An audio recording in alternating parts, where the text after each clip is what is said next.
Art of Meditation to the Winds of the Southwest, the first of 8 lessons. It's for healing, wouldn't you know?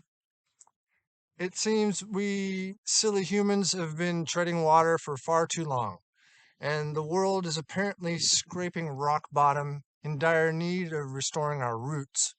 But don't despair.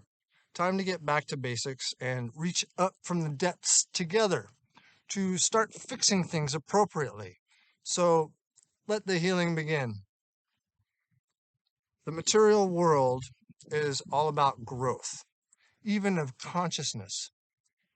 This 3 dimensional phenomenon also includes spiritual progression as well, and not just in a broadening understanding of our relation to one and all things, but likewise a definite improvement of our own capacities for more useful lives.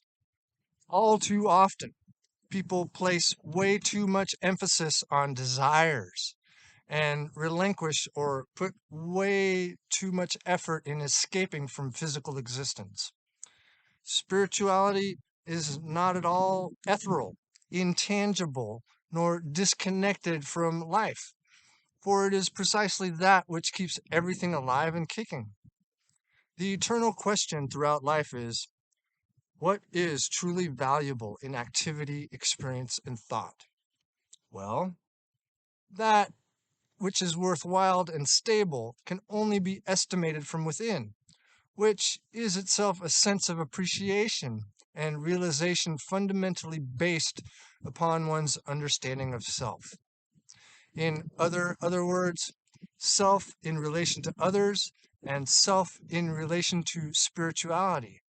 And a and or the means to set end and new beginnings is meditation. And one will know they've reached mastery of same when it can be done as it was and or is meant to be done with all 3 eyes wide open. See